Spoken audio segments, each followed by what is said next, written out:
I never thought I'd be that woman, the one sitting in a courtroom watching her life unravel thread by thread.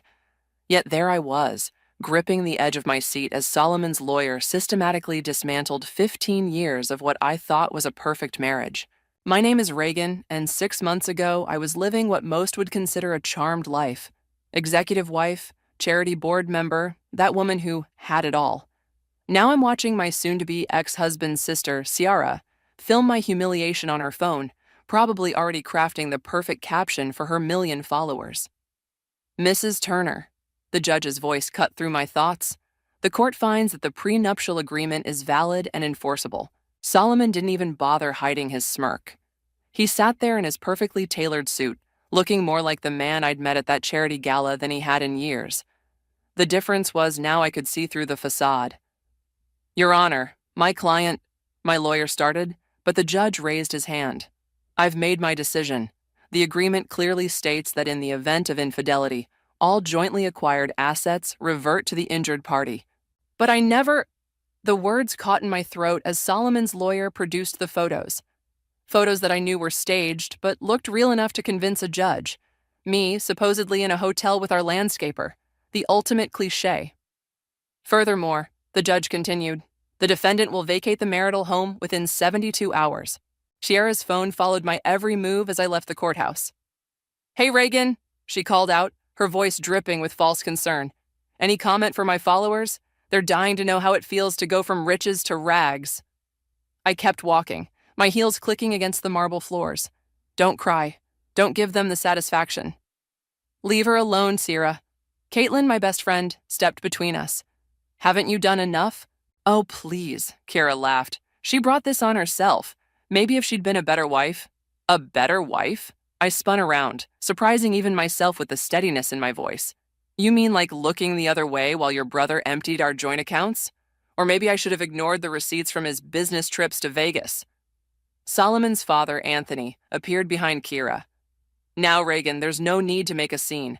The judge has made his decision. Accept it with grace. Grace? I stepped closer to him. Like the grace you showed when you helped Solomon forge those photos? Or the grace of watching your daughter turn my pain into social media content? You can't prove any of that. Solomon finally spoke, joining his family. It's over, Reagan. You lost. Go home. Oh, wait, it's not your home anymore. They laughed, all three of them standing there in their designer clothes, bought with money that should have been partly mine, laughing at my downfall. I felt Caitlin's hand on my arm, trying to pull me away, but something inside me had snapped. 15 years of playing the perfect wife, of building Solomon's image, of managing his social calendar and smoothing over his family's drama, all of it crystallized into a single moment of clarity. You know what's funny? I said, my voice carrying across the courthouse lobby. You all think this is the end of my story, that without the Turner name, I'm nothing, but you've forgotten something crucial. And what's that? Ciara asked, still recording. I built Solomon's brand. Every connection, every business deal, every social circle. I cultivated those. I made the Turner name mean something in this city. And now? I smiled, feeling lighter than I had in months. Now I get to do it for myself. Good luck with that, Solomon scoffed. You'll be working retail within a month. I adjusted my bag on my shoulder and turned to leave, but not before delivering one final shot. Keep recording, Ciara. This will make excellent content for your follow-up video, the one where you explain how your brother's ex-wife became everything he pretended to be. As Caitlin and I walked out into the bright afternoon sun, I felt something I hadn't expected, hope. They thought they'd stripped me of everything, but they'd actually given me something priceless.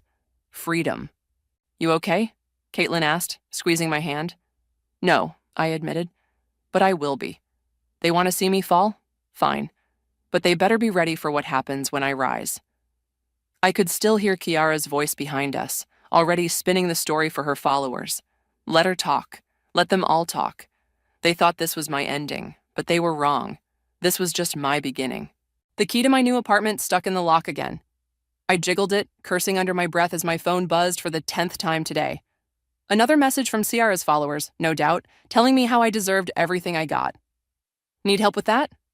My elderly neighbor, Mrs. Peterson, appeared in the hallway. These locks can be tricky, dear.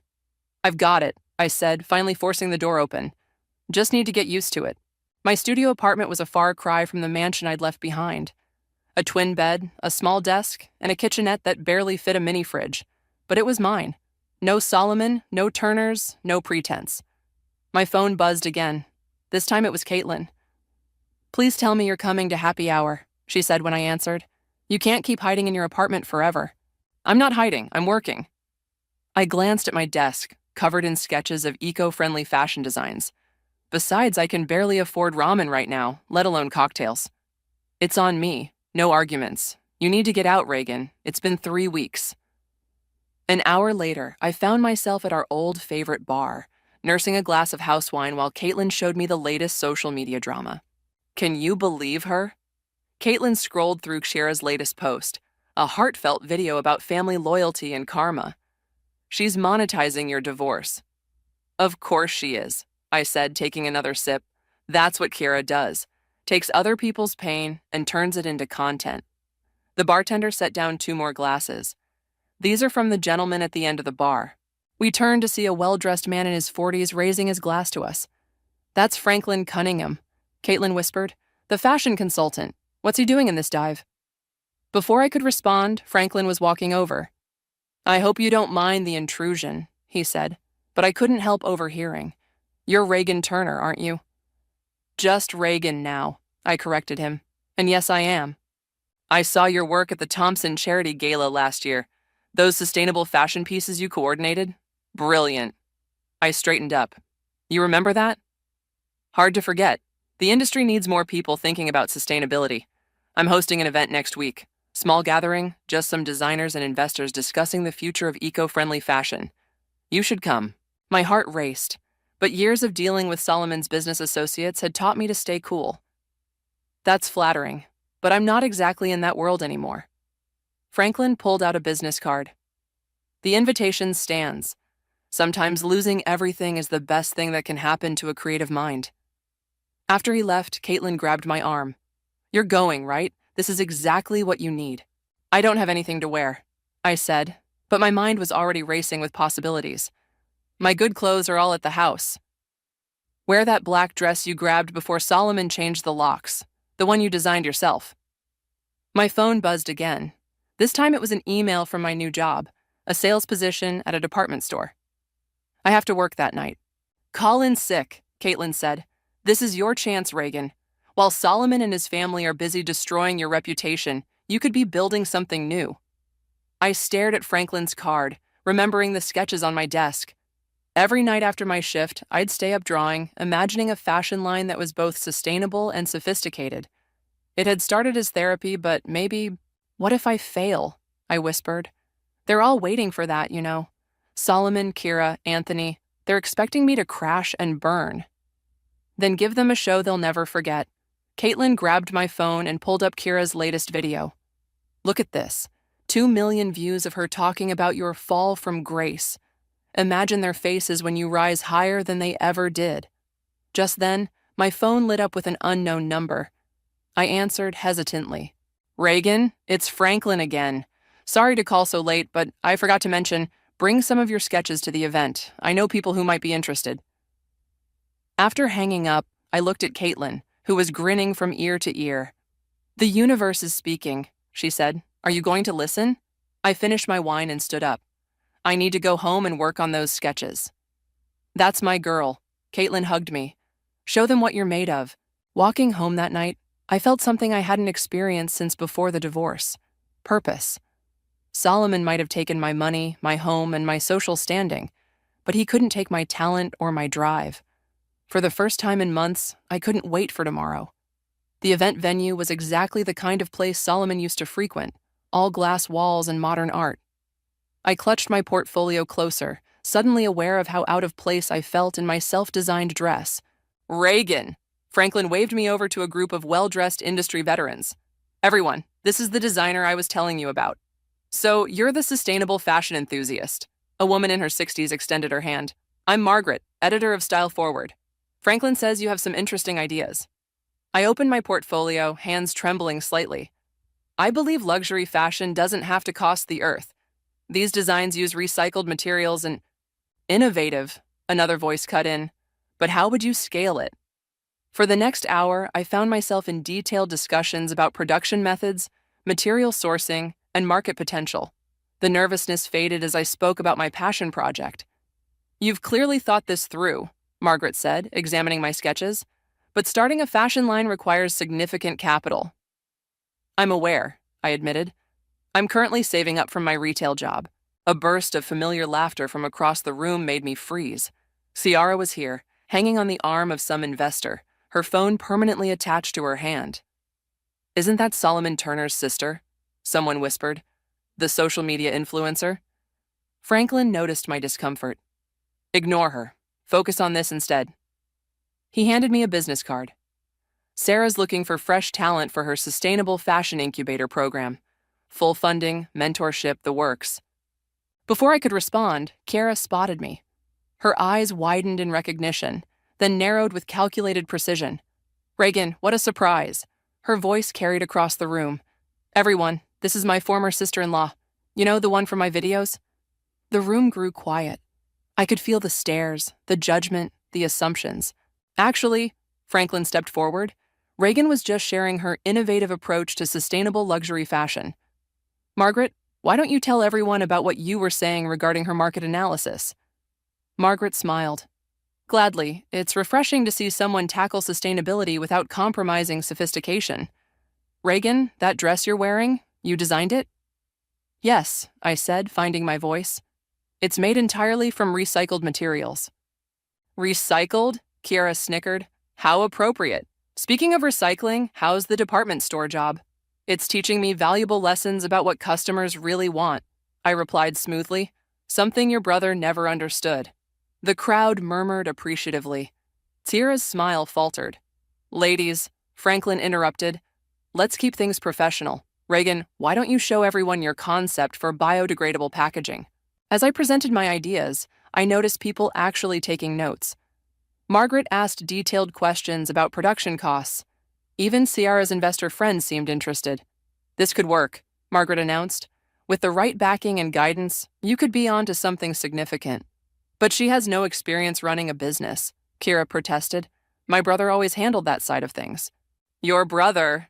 An older gentleman laughed. Isn't he the one who just lost his family's fortune in that failed resort development? Kira's face reddened. That's just temporary setback. Speaking of which, someone else chimed in. Did you see the news about Turner Industries laying off staff? I hadn't heard this. While I'd been focused on my designs, apparently Solomon's world had been crumbling. Reagan, Franklin pulled me aside as conversations buzzed around us. Sarah loved your presentation. She wants you in the incubator program. Full funding starting next month. My heart stopped. Are you serious? Completely. This is your chance. Take it. Across the room, Kiara was frantically typing on her phone, probably crafting some spin about the evening. But for once, I didn't care. When do I start? I asked. We'll need you full-time. Can you leave the retail job? I thought about my tiny apartment, my stuck door, my ramen dinners. Then I thought about Solomon's smirk in the courtroom, Kiara's mocking videos, Anthony's condescension. Yes, I said firmly. I can start whenever you need me. As I left the event that night, my phone buzzed with a notification. Kiara had posted a new video, running into my ex-sister-in-law at a fashion event. So awkward. But underneath her post was a comment from Margaret. Excited to see what this talented young designer does next. Watch this space. Sustainable fashion. I smiled, thinking of Solomon watching these posts, realizing that his attempt to destroy me had only set me free. My phone buzzed again. A text from Franklin with details about the incubator program. This wasn't just an opportunity. It was a beginning. And somewhere in the city, in their rapidly shrinking world, the Turners were about to learn that karma had a wicked sense of timing. Eco-elegance is more than a fashion brand, I told the reporter from Vogue. It's a movement. Every piece tells a story of renewal and resilience. 6 months after the incubator program, I sat in my new office, surrounded by mood boards and sustainable fabric samples. The interview is going live tomorrow, along with our first major collection launch. One last question. The reporter leaned forward. Your ex-husband's family was quite prominent in the fashion scene. Has their recent financial situation affected your perspective on success? Before I could answer, Caitlin burst in. Reagan, you need to see this. She held up her phone, showing Kiara's latest Instagram livestream. My former sister-in-law's perfectly maintained facade was cracking. And yes, the rumors are true. Kiara's voice trembled. Turner Industries is filing for bankruptcy, but this is just a temporary setback. Our family has weathered worse. I'm sorry, I told the reporter, but I need to handle something. Would you mind if we wrapped up? After she left, Caitlin turned up the volume. Their main investors pulled out, she explained. Something about Solomon's gambling debts coming to light. Reagan? My assistant poked her head in. Franklin's on line 1. He says it's urgent. I picked up the phone. Franklin, I was just about to call you. Have you seen the news? The Turners are finished. Anthony's having a fire sale of their assets. But that's not why I'm calling. Sierra's been trying to reach you. What? She showed up at my office an hour ago, asking for your contact information. Said something about making amends. I laughed. Now she wants to make amends? After months of mocking videos? Just thought you should know. By the way, early orders for Eco-Elegance are through the roof. The sustainable fashion forums can't stop talking about you. After hanging up, I pulled up the financial news on my computer. The headlines were brutal. Turner Empire crumbles. Social media dynasty faces financial ruin. Solomon Turner's Vegas losses sink family business. Ms. Reagan? My assistant appeared again. There's someone here to see you. Says she's family. Send her in. Ciara walked in, looking nothing like her polished social media persona. Her designer outfit was from last season, her makeup slightly smudged. Reagan, she started. Save it, I cut her off. Whatever sob story you're planning to monetize, I'm not interested. It's not like that, Kiara's voice cracked. Everything's falling apart. Solomon's gambling, Dad's health, our reputation. I thought maybe, since you're doing so well. You thought what? That I'd help the people who tried to destroy me? Did you forget about the courtroom, the videos, the lies? I was wrong, okay? Tears streaked her makeup. I was jealous. You were always better than us. Smarter, more talented. Solomon knew it too. That's why he... Why he what? Why he set you up. The photos, the prenup, all of it. He knew you'd outshine him eventually. My phone buzzed. Another news alert. Turner Industries stock had hit rock bottom. Please, Kiara whispered. I need your help. Just a small investment to tide us over. Get out. Reagan, I said get out. I stood up. You didn't care about my dignity when you were filming those videos. You didn't worry about my future when you helped Solomon destroy my reputation. And now you want my help? You're heartless, she spat, her vulnerability vanishing. After everything our family did for you? Your family? I laughed. Your family took everything from me and called it karma. Well, guess what? Karma works both ways.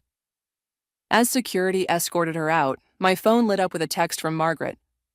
Just saw the advance copy of your Vogue interview. Brilliant work. The industry needs more voices like yours. Caitlin hugged me. You okay? Better than okay, I said, watching Kiara's retreating figure through the glass walls. For the first time, I feel truly free. My assistant returned with a stack of papers. The eco-friendly textile suppliers are ready to sign, and the sustainable packaging designs are finalized. Perfect. I signed the contracts, each signature feeling like another step away from my past. Oh, and Ms. Reagan, the building manager called. The Turner's old office space is available for lease. Should I schedule a viewing? I looked around my current office, already too small for our growing team. The irony of taking over their former space wasn't lost on me. Book it, I said. It's time for some renovation. As I watched the sunset over the city skyline, I thought about Solomon's smirk in that courtroom. He'd tried to write my ending, but instead, he'd only written his own. And mine? Mine was just beginning. And that's how Eco-Elegance became the fastest-growing sustainable fashion brand in North America, I concluded, standing on the TED Talk stage. From a tiny apartment and broken dreams to this, proof that rock bottom can be your foundation. The applause was deafening. As I walked off stage, Franklin met me with a proud smile. Brilliant speech. The part about rising from adversity, pure gold. Thanks for pushing me to do this, I said, checking my phone. 3 missed calls from an unknown number. Reagan, a reporter rushed over. Quick question. Any response to Solomon Turner's recent interview about your success? My head snapped up. What interview? He's claiming he always believed in your potential. Says the divorce was actually his way of pushing you to achieve greatness. I laughed, but before I could respond, my assistant Julia appeared. Sorry to interrupt, but there's something you need to see. In the green room, she pulled up a video on her tablet. Solomon sat in what looked like a budget hotel room, his once immaculate appearance notably disheveled. Of course I'm proud of Reagan, he was saying. I always knew she had it in her. Sometimes people need a push to reach their full potential. Turn it off, I said quietly. Has anyone tracked his location? Las Vegas, Julia replied. He's been banned from most casinos there. Apparently, he's been trying to convince investors to help him start a rival sustainable fashion brand. Franklin snorted. Good luck with that. Your patents and trademarks are bulletproof. My phone buzzed again. The same unknown number. This time, I answered. Reagan? It was Anthony, Solomon's father. Please don't hang up. What do you want? To apologize, and to warn you. Solomon's not well. He's been making threats, saying he'll expose some secret about your company. There are no secrets, I said firmly. Unlike your family's business, mine is completely transparent. He's desperate. We all are. The bankruptcy, the scandal. Kira's lost all her sponsorships. I'm selling my house. And this concerns me because we're family. No, I cut him off. We stopped being family when you helped Solomon frame me for infidelity. Remember that, Anthony? The line went quiet. Then, we never meant for things to go this far. Funny how karma works, isn't it? After hanging up, I turned to Franklin. We need to prepare for whatever Solomon's planning. Already on it, he said. Our PR team is ready for any scenario. But Reagan, there's something else you should know. The old Turner building, their remaining staff is being evicted next week. I walked to the window, looking out at the city skyline. How many employees? About 50. Most of them had nothing to do with what happened to you. Get me their resumes, I said after a moment. The good ones might deserve a second chance. Not the Turners, but their staff. They shouldn't suffer for their boss's mistakes. Julia cleared her throat. Speaking of second chances, there's a letter for you, hand-delivered. The envelope was expensive, the handwriting familiar. Inside was a single page. Dear Reagan, I know I don't deserve your time or attention. My videos, my mockery, my cruelty. I can't take any of it back. But I'm writing because Solomon is spiraling. He's been talking about confronting you, about exposing something. I don't know what he's planning, but I'm worried he might hurt himself or others. I'm not asking for money or help. Just be careful. Kiara P.S. Your TED Talk made me cry. You really did rise from the ashes we created. What do you want to do? Caitlin asked, reading over my shoulder. Schedule a meeting with security, I told Julia, and call our lawyers. If Solomon's planning something, we need to be ready. And Kira's warning? I folded the letter carefully. Keep it, might be useful someday.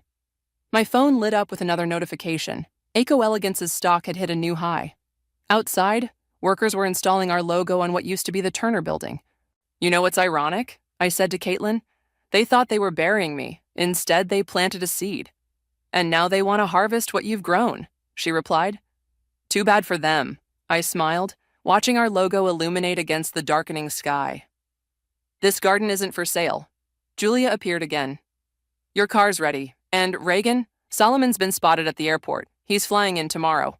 Perfect, I said, gathering my things. Let him come. I'm not that scared woman in the courtroom anymore. What are you going to do? Franklin asked. What I do best, I replied. Turn his poison into power. The unknown number called again. This time, I let it ring. They're here. Valeria, my HR director, poked her head into my office. All three of them. They're in the lobby for the open interviews. I looked up from my laptop. They don't know this is my company? Apparently not. Solomon looks rough. Kira's not filming for once, and Anthony can barely make eye contact with anyone. Caitlin, who'd been reviewing our quarterly reports, sat up straight. Are you really going to interview them? No, I replied, standing up. But I am going to watch. The security feed showed them sitting in our sleek lobby, surrounded by Eco Elegance's latest campaign photos, all featuring sustainable luxury wear and empowering messages about rising above adversity.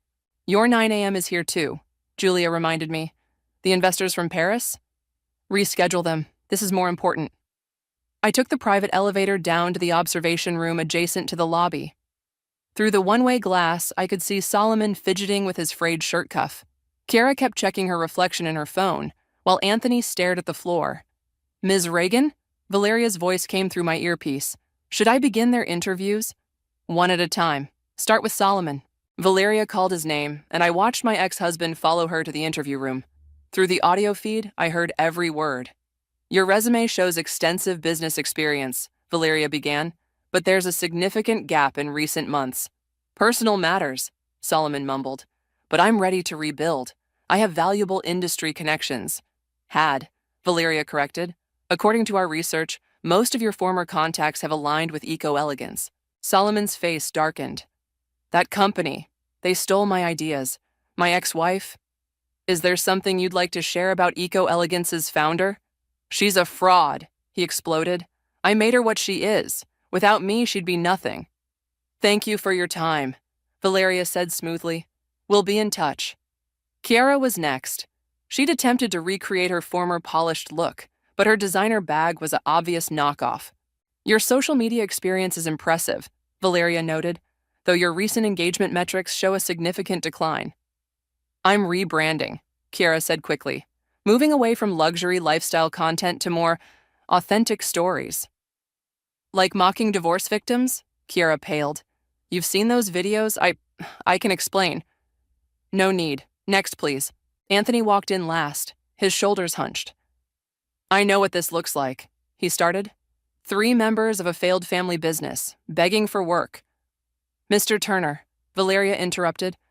Why do you want to work here specifically? Because, he paused, because Eco-Elegance represents everything we should have been. Innovation, integrity, real value. I'd heard enough.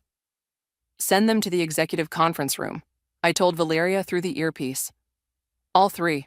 Minutes later, I walked into the conference room. The looks on their faces were priceless. Reagan? Solomon stood up. This is your company? Surprise, I said, sitting at the head of the table. Though if you'd been paying attention to business news instead of gambling, you'd have known that. We didn't come here for games, Anthony started. No, you came here because you're desperate, because every other company in the industry has blacklisted you, because your reputation is toxic. Kiara wiped away a tear. Please, Reagan, we have nowhere else to go. That sounds familiar, I replied, except when I had nowhere to go, you filmed it for your followers. I was wrong, she whispered. We all were. Solomon slammed his hand on the table. You think you're better than us? You're just lucky. Lucky? I laughed. Lucky was having my husband frame me for infidelity. Lucky was watching my sister-in-law turn my pain into content. Lucky was losing everything and finding out who I really am. I stood up, straightening my Eco-Elegance blazer. You know what the difference is between us? When you had power, you used it to destroy. Now that I have it, I'm using it to create. So that's it? Anthony asked. You're enjoying your revenge? This isn't revenge, I said, walking to the door. This is karma, and karma doesn't need my help. You can't just leave us here, Solomon called out. I turned back one last time. Actually, I can, and I will. Security will show you out.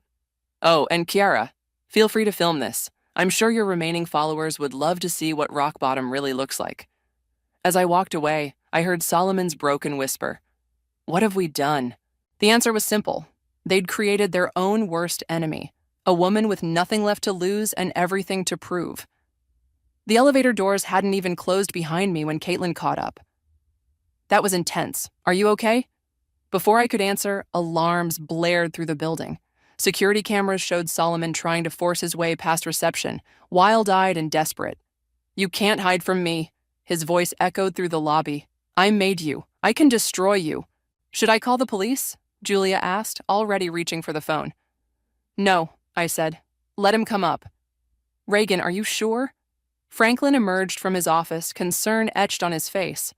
I've been running from them long enough. I straightened my shoulders. It's time to end this. The elevator dinged and Solomon burst out, followed by security guards. His expensive suit was wrinkled, his eyes wild. Behind him, Kiara and Anthony appeared, trying to pull him back. Solomon, stop, Kiara pleaded. You're making it worse. Making it worse? He laughed manically. Look at her. standing there in her perfect office with her perfect life. She stole everything from us. I stole nothing, I said calmly. Everything in this building, every design, every success, I earned it. While you were gambling away your inheritance, I was working 18-hour days. While Kiera was mocking me online, I was learning sustainable manufacturing. While your father was helping you forge evidence, I was building something real. Real? Solomon spat. You want real? Tell them about the affair. The room went silent. There was no affair, I said quietly. You know that. You paid the photographer to stage those photos. Prove it, I smiled. Funny you should mention that. I nodded to Julia, who pulled up something on the lobby's giant screen.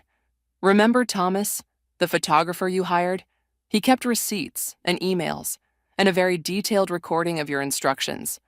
The color drained from Solomon's face as his own voice filled the room, discussing payment for staged photos. I've had this evidence for months, I continued. I could have exposed you, ruined you even further, but I didn't need to. You did that all by yourself. You're bluffing, he whispered, but his hands were shaking. The evidence has been sent to the district attorney's office, Franklin added, along with proof of your gambling with company funds. They're very interested in speaking with you. Anthony stepped forward. Solomon, that's enough. We've lost. Lost? Solomon turned on his father. We're Turners. We don't lose. Look around. I gestured to the office. Your name isn't on these walls anymore. Your family's legacy isn't in these halls. The only thing left of the Turner Empire is 3 desperate people trying to blame everyone but themselves for their downfall. Kiara started crying. She's right. We did this to ourselves. Security, I called out. Please escort Mr. Turner to the lobby. The police are probably waiting. You can't do this to me. Solomon struggled as the guards took his arms. I'll tell everyone what you really are. What I really am? I walked closer. I'm the woman who lost everything and built something better. I'm the fraud you tried to create who became genuine success. I'm your karma, Solomon. And unlike you, I earned every bit of my power. As they dragged him toward the elevator, I turned to Kiera and Anthony. You should go with him. He'll need family where he's going. Reagan, Kiera stepped forward. I truly am sorry. I know. That's what makes this sadder. You knew what he did was wrong, but you chose his side anyway. What will happen to him? Anthony asked. That's up to the justice system now. I suggest you both get lawyers. After they left, the office was eerily quiet. Caitlin hugged me tight.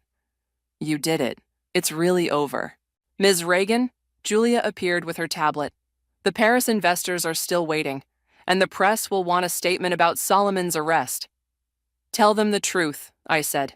A man who betrayed his wife's trust finally faced the consequences of his actions. No need to embellish. The facts are dramatic enough. And the investors? I looked around at my team, Caitlin, Franklin, Valeria, Julia, all watching me with pride and support. Tell them to come up. It's time to show them what real success looks like. As Julia left to make the calls, I walked to the window. Below, police lights flashed as they led Solomon to a waiting car. Kiera stood on the sidewalk, phone finally dark in her hand. Anthony sat on a bench, head in his hands. Are you sure you're okay? Caitlin asked softly. You know what? I turned away from the window. For the first time since the divorce, I really am. Now, let's go make some sustainable fashion history. The elevator dinged, announcing the arrival of the investors. It was time to show the world what a woman could do when she stopped seeking revenge and started pursuing excellence instead. And with that, I declare the Eco-Elegance Foundation officially open. I cut the ribbon across our new Sustainable Fashion Education Center as cameras flashed and applause erupted. The morning sun glinted off the building's solar panels as students began filing in for their first day of classes. Young designers, mostly from underprivileged backgrounds, each given a full scholarship to learn sustainable fashion design. Beautiful speech, Franklin said, joining me as I walked through the classroom spaces, especially the part about turning pain into purpose. Ms. Reagan? A young woman approached, clutching a portfolio. I'm Maria. I wanted to thank you. After my divorce, I thought my life was over. But then I saw your TED Talk and now you're here. I finished smiling. Show me what you're working on. As Maria opened her portfolio, Caitlin rushed over. Reagan, you need to see this. She handed me her phone.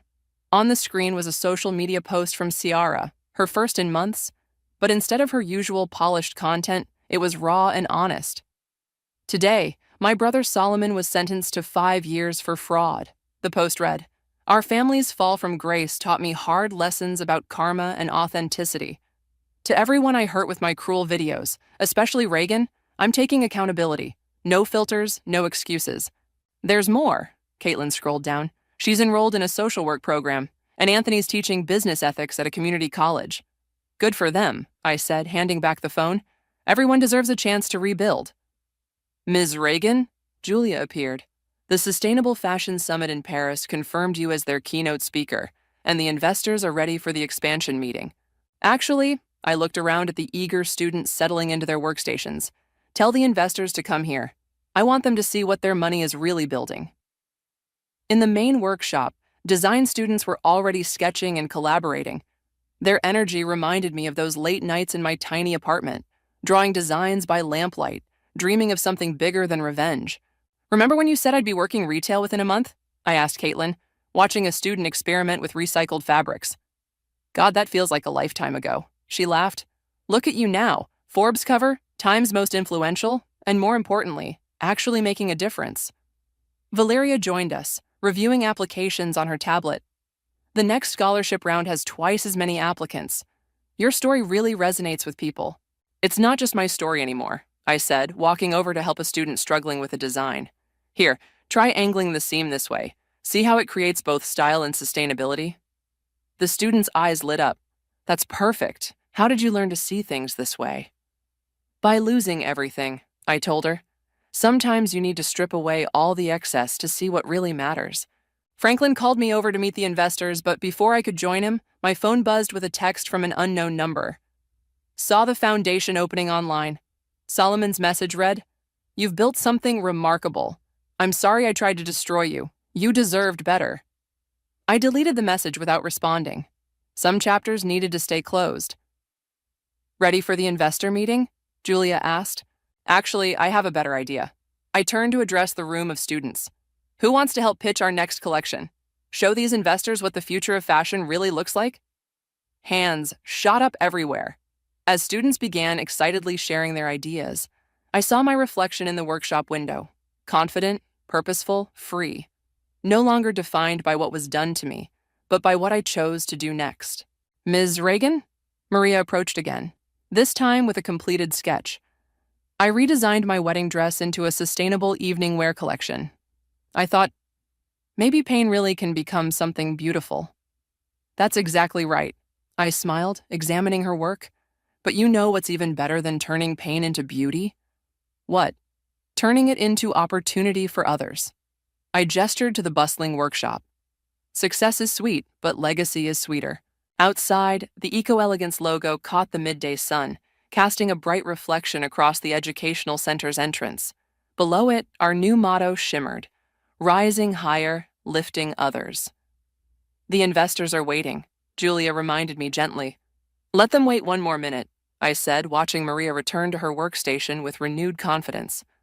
I want to remember this moment. This wasn't just a happy ending, it was a beginning. Not just for me, but for every person who ever needed to believe that rock bottom could become a foundation. And that was worth more than any revenge could ever be.